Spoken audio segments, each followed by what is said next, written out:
My bunny friend here is Kasungu, and I am Y311H.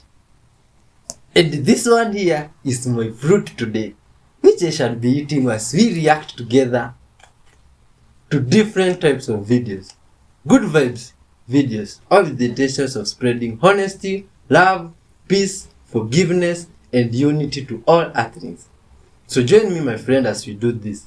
Hit the like button, watch till the end, and tell us where you're watching from. Let's dive in. But my question actually has to do with your numbers theory. So if by your logic you say 1 times 1 equals 2, are you insinuating that 1 times 0 then equals 1? Equals 1. Well, that's what we were saying with the identity principle. The identity property, it says that 1 times nothing equals nothing. Something, so now you have the laws of physics have to now adjust because something just disappeared. Conservation of energy, energy can't be created or destroyed. So if 1 times 0 equals 0, then what happened to the energy of the 1? Isn't that the same problem that Stephen Hawking was talking about with the event horizon and the information going in and still being present? That conflict that was started? Well, that's because of the math. The principles in the math are not founded on truth. It's not founded on substance. The identity principle, anything times 0 is 0, and anything times 1 is 1. Where is that number? Where is that exemplified in nature or in universal phenomena? Is it? Do you see that? So then, are you saying that 1 times 5 would be 6? Yes. Well, what does it say in the associative and commutative thing? So you're if A and B proposing- are positive integers, it says if A and B are positive integers, A is to be added to itself as many times as is indicated by units in B. So you're not proposing an audit, you're proposing like a Well, I'm not the first reconstruction one to of say the way you we should do understand that. math. You know what's interesting? In 1856, a man from Liverpool named Richard Dover Statter challenged the Dewey Decimal System and said that it was wrong, and created an entirely new system to show how it can be brought into correction. So I'm not the first person to say this. It's a number of people did it, but look up Richard Dover Statter. Try and find him. You won't find him because he's been erased from history almost. My friends. This is an interesting You're not beginning. wasting your sexual energy all the time. It begins to be used for spiritual ascension. So when a Kundalini awakening happens, that energy literally starts to be borrowed by your cerebrospinal fluid, and your cerebrospinal fluid starts to bring them up the spine towards the brain. And then this is where Amrita comes in, where after enough time in the brain, you'll start to experience a fluid dripping down the back of your throat. So it's literally this energy that Kundalini starts moving upwards that is upgrading your nervous system to a higher frequency level, to a 4th density level. And that's why people who go through a Kundalini awakening, psychic powers start to awaken usually. The heart chakra powers of empathy and really potent intuition, that just starts happening for people. The only reason that you're able to have those psychic abilities is because your nervous system has been upgraded. So that's really what Kundalini is. It's a neurobiological transformation that takes place in response to putting a demand spiritually. Look at this. Good vibes guy here was on the road doing some construction, and the dog decided to put its own mark on the road. Good vibes guy was surprised, confused, didn't know what to do. You see, what could you have done in such situation, my friend? And some good vibes guy here who had boarded one of those stuff that Dodo said is surprising to me, the ships and the boats, came across another extremely surprising substance or creature in the water there, you see? And it looks extremely big, huge. Oh my god, how can you explain this, my friends? Oh, this is unbelievable. Now, my friends, is this a fish, a whale? What is this thing? Oh, look at the size of the mouth, my friend. This thing can swallow a boat. Oh, it's unbelievable. But it understands good vibes, you see? because it just came near the otherings there so that it can have some cuddling. Good vibes, these ones. You see, I know these guys here are extremely happy to just touch that animal. You see, this is nice, man. Just another part of themselves in the nature. You see, because my friends, you are all connected with these animals, and it is everything. You see this man right here? They are trying to silence him, but he still keeps speaking the truth. Listen, everything we think comes into existence. So only think things that you want to come into existence. How you think creates how you feel. How you feel becomes an emotion. That emotion becomes a vibration. That vibration becomes a magnet that attracts things to you. So you gotta protect your mind, and you gotta know it takes 3 minutes minimum for your body to produce a hormone. Your thoughts produce chemicals. So you got a built-in CVS, you got a built-in pharmacy inside of your body. Okay? So when you think about something for 3 minutes or more, I'm great, I'm great, I'm great, I'm great. You said it. What's the word? What's the word? What is dopamine? Dopamine. Your body is gonna produce that naturally. 3 minutes or more. With a thought that can activate that in your body.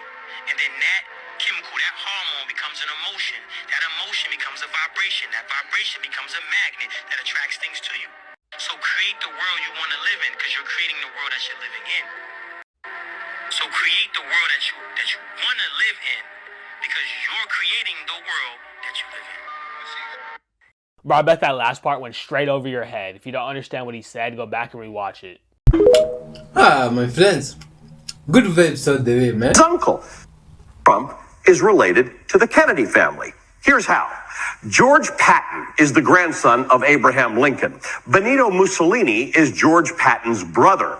Joseph Kennedy, who's the older brother of John F. Kennedy, who we thought died in World War II, actually didn't, but he went into hiding and had a son who happens to be General Michael Flynn, which makes Flynn first cousins to John F. Kennedy Jr. And where is Trump in this nutty family tree?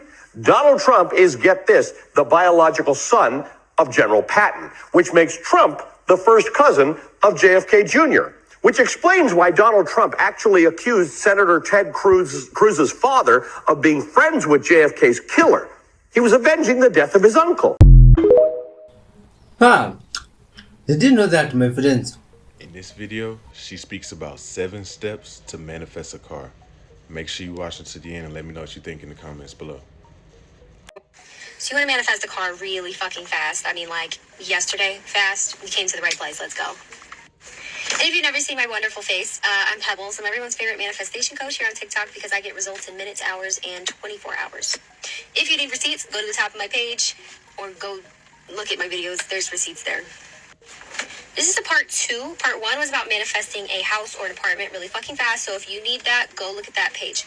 But for this video, we're going to focus on manifesting a car. So if you need to manifest a car, drop a car emoji in the comment section so you can come back to it and respond and let everybody know how fast you got your car after watching this video. Disclaimer, this is going to be about 7 steps. So if you don't have time to watch this video, save it for later and come back. Step number 1, the obvious one. Find the car that you want, okay? I manifested the car that I'm sitting in right now.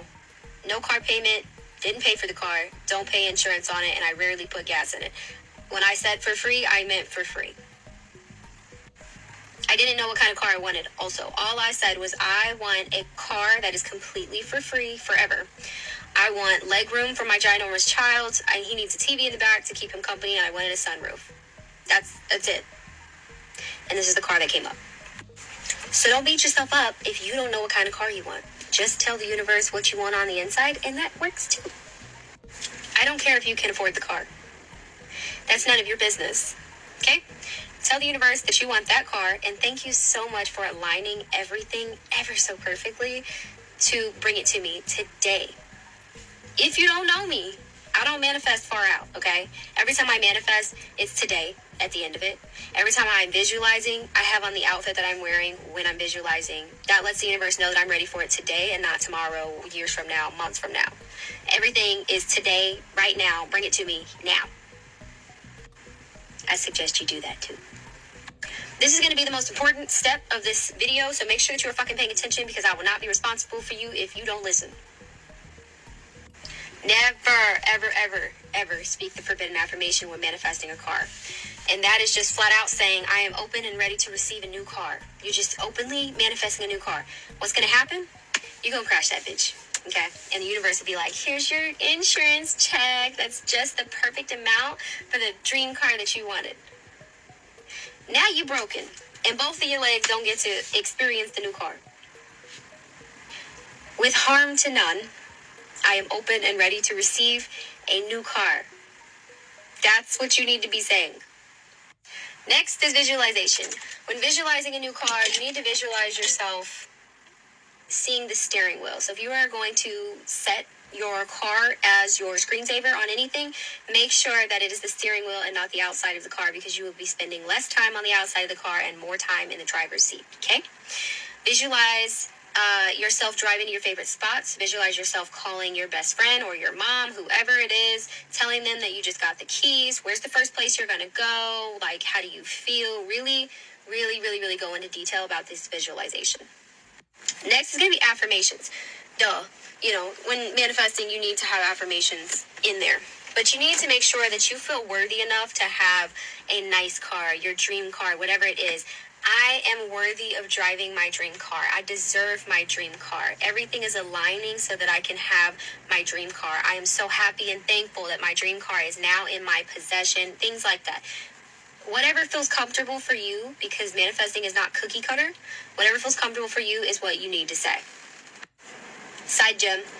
When I was manifesting a different car, I used to say things like, every time I walk up to my piece of shit, I'd be like, hey, this is so bittersweet. This is one of the last moments I'll be walking up to this car, or this is one of the last moments I'll be driving to Starbucks in this car before getting my new one. Like, just completely letting the universe know that I am ready to release this car safely, and how excited I am to get the new one.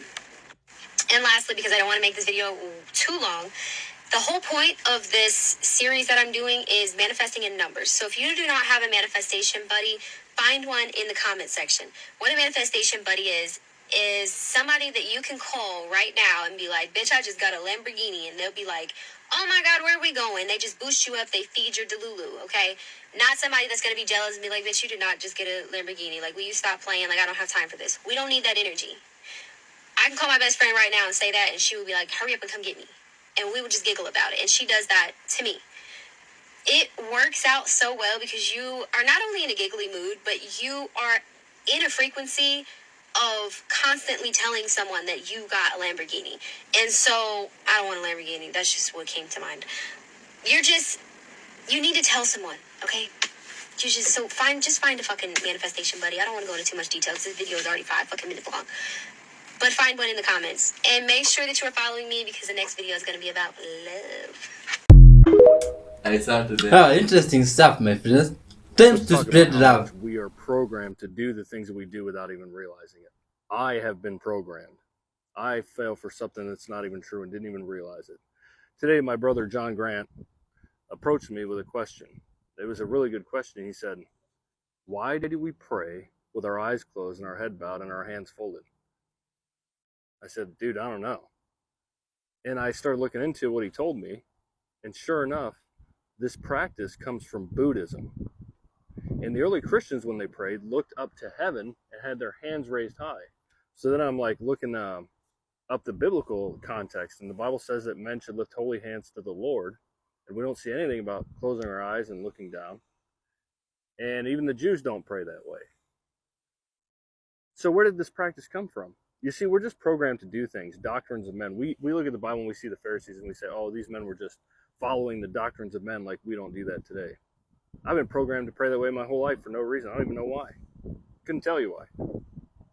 Why would I close my eyes, fold my hands, think on my inward man like a Buddhist and stare down toward hell when I can lift up holy hands and stare up toward heaven? I'm not saying that we're in sin. I'm just saying we don't even question things. We're that programmed. We don't even realize we're doing things. We don't even know the origin. We don't even know why we do what we do. We just do it. And that one really threw me for a loop today. Hold on. Are you serious right now? What is that?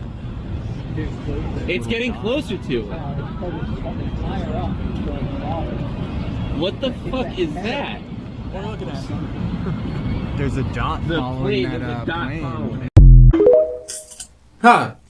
There's a lot of crazy stuff happening, my friends. If people don't go to heaven as soon as they die, then what is meant by this? When Jesus said, "Today you will be with me in paradise." He promised the thief that, right? Well, everybody wants to say that that means that you go to heaven as soon as you die. Jesus said, "Hey, today you'll be with me in paradise." But at the same time, Jesus said, John 3:13, for instance, no one has ascended into heaven.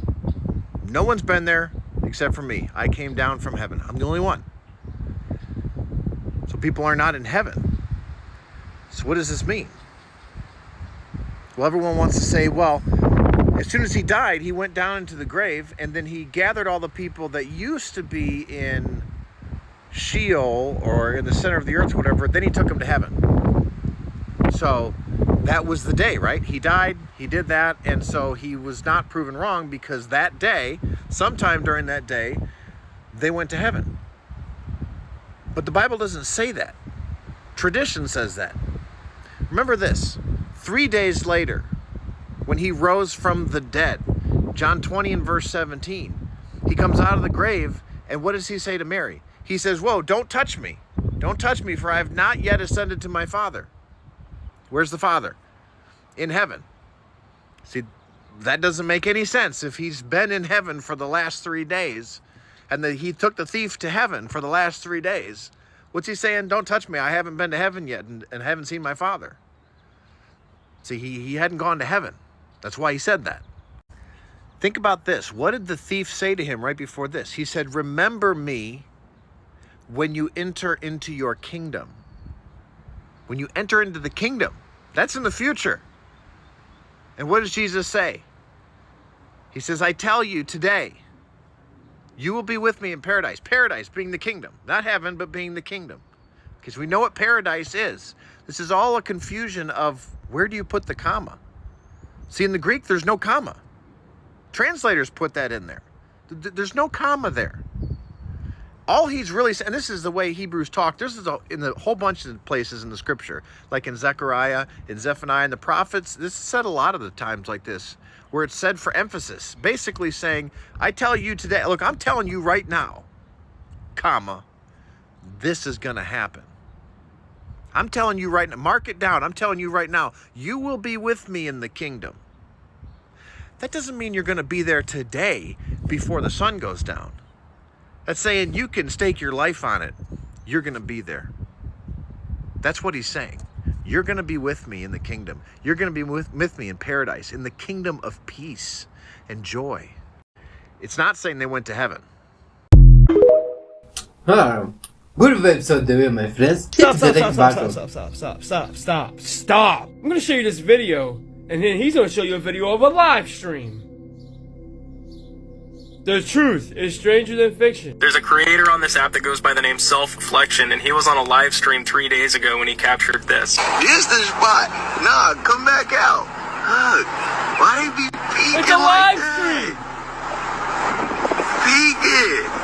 I want to know what you think about this. Do you think this is CGI? Me personally, I think this is real. I think it's unedited. If it is real, this would be a major discovery. There's an interdimensional being in Mexican folklore that's called the duende. As the story goes, there was a young man named Carlos who came across some duendes in the forest one day, and they invited him in for drink and gold coin. He spent what he thought was just a little bit of time with the duendes, storytelling and laughing. But when the time came for Carlos to return to his home, he left the forest and went back to the city, and he didn't recognize anything. His family no longer lived there. The buildings looked different, and so Carlos walked into the local store and asked one of the employees what year it was. In a matter of a short few hours that Carlos spent in the forest with the duendes, in the city, 76 years had passed. I believe the veils of consciousness are being torn back, and I believe that we will be experiencing some crazy metaphysical things in these upcoming years. Is this CGI, or is this actually a duende or a leprechaun or a fairy? In all of the study I've done, I will tell you, truth is stranger than fiction. Yo, the simple fact that that was a live stream. I mean, let me just say, I already know the comment section. This shit's fake, bro. This shit's fake, bro. I believe that Christ was risen, though. But, Y'all believe all the fucking fake stories of the Bible, right, to be fact. But we try to tell you guys some metaphysical events are happening, that we might get powers, that God is really Satan and all this other stuff. And y'all think we're crazy. Y'all think we're crazy. Let me tell you, I do not know what I believe anymore. But what about you? Do you believe that's real? Huh? Huh? Huh? Peace to the gods. Truth is stranger than fiction. I heard a lot of flat earthers say that they want a demonstration of a ball that is able to spin at the same speed of the earth, traveling at the same speed of the earth, and water still be able to stick onto it using gravity. Now I've come up with a demonstration that doesn't prove the gravity part, but proves the rest of it. And it'll show that water can in fact stick to a ball that is spinning at the same speed as the earth, traveling through space. Now, a little bit of context. If the earth was the size of a billiard ball, which this is slightly larger than, the difference between the top of Mount Everest and the bottom of the Mariana Trench would be less than 0.005 inches. I think it is safe to say that that means that the depth of the oceans would be less than 0.003 inches, given that the Mariana Trench makes up for 11 of the 20-kilometer difference that between the 2 points. And that the depth of the water, when I wet this ball, when we wet the ball, we can tell that the depth of the water, when it settles, is clearly larger than 0.003 inches. I think it is safe to assume that. So then I will set it on this motor, whenever this decides to focus. There we go. Set the ball right there. Now this motor is a mount that you put on a telescope that will spin at the same rate that the sky spins above us. Therefore, this is making one rotation every 24 hours, the same angular velocity as Earth. And that would be 0.0000729 radians per second. That's a very tiny amount. That is one repetition, one revolution, every 24 hours. Not 24 minutes, 24 hours. So let's wet the ball one more time, because it dries out. That's not part of the demonstration, but it is. Set it on top of that to where it is spinning at 0.0000729 radians per second. And we can clearly see that the water is sticking to it and not flying all over the place. We can also see, well, that this ball can fly through the air at massive great speeds, which if this was actually in relation to the Earth would probably be close to the speed of light when this thing decides to focus. There we go. We can have this thing fly through the air, this and that, and there's no water flying from this Earth. We can do that number, and the water ain't flying from this Earth. The same depth, if not deeper, than the water on Earth is not flying from this Earth, no matter how the fuck we spin or do any of this. Why? Well, actually, in this demonstration, it's because of surface tension. But the whole point of this is to debunk your claim that it's not possible. Now, this does not prove why it does it, and this does not prove how. All this proves is that your claim that it's impossible to do so is false. Your claim that it is impossible for water to stick to a ball that is spinning at 0.0000729 radians per second is false. You really did not do that. Why the fuck would you do that? What the fuck? Connor, it's below your elbow. Don't you ever want a real job? I already have a real job.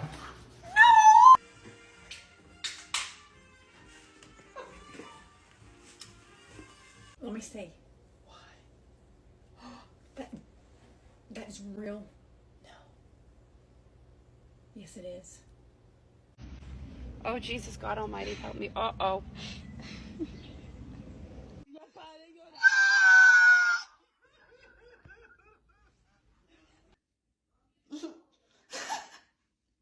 What the hell? ¿Qué? Ah, desgraciado, nomás que te hayas puesto un pinche tatuaje y te quemo vivo ahorita, cabrón. Déjame ver. Wow.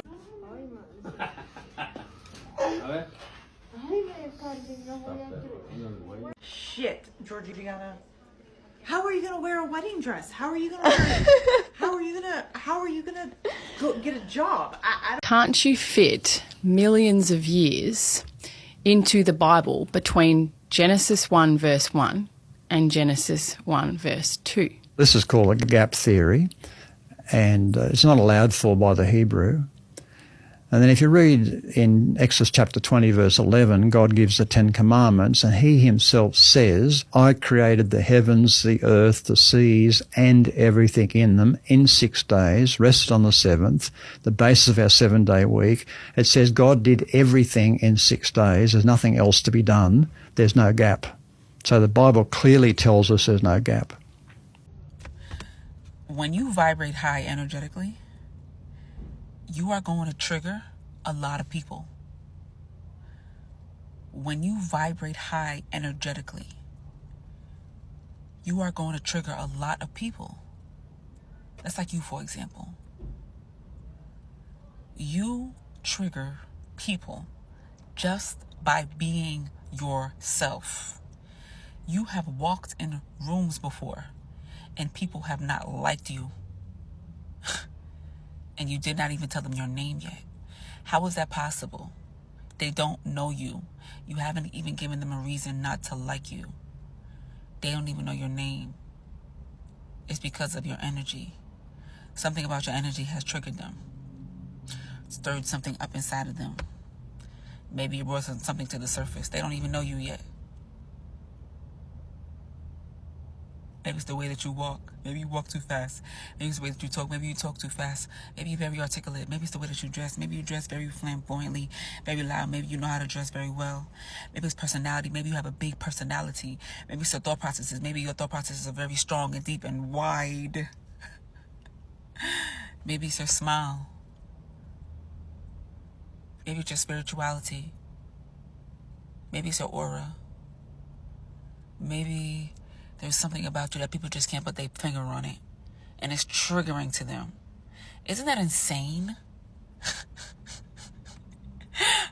That someone could be triggered by your authenticity?